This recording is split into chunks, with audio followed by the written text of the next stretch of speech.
పంచాయతీ భూములు అన్యాక్రాంతం కాకుండా కూటమి ప్రభుత్వం చర్యలు తీసుకుంటుందన్నారు డిప్యూటీ సీఎం పవన్ కళ్యాణ్. ప్రభుత్వ భూములను కబ్జా చేసే వారిని శిక్షించడానికి అవసరమైతే కొత్తగా గూండా యాక్ట్ తెస్తామన్నారు.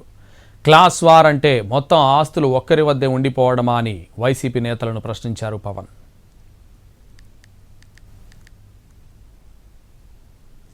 ప్రతి పంచాయతీకి నేను ఈ రోజున మీకు మాటిస్తున్న, ప్రతి పంచాయతీకి దాని సొంత భూమి ఉండాలి. అన్యాక్రాంతం కాకుండా మీకు బల్లగుద్ది మరి చెప్తానా, మేము కాపాడుతాం.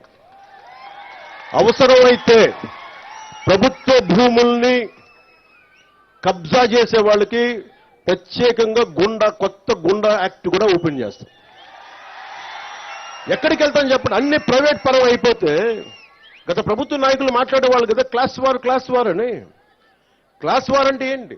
ఒకరి దగ్గర మొత్తం సొత్తు ఉండిపోయి మిగతా వాళ్ళని కంట్రోల్ చేయడం. ఈరోజు చెప్పండి, మైసూరువారిపల్లి దగ్గర ప్రైవేట్ వ్యక్తుల దగ్గర ఉండిపోయింది, కానీ ఎందుకు ప్రభుత్వ భూములు ఎందుకు లేవు ఇక్కడ?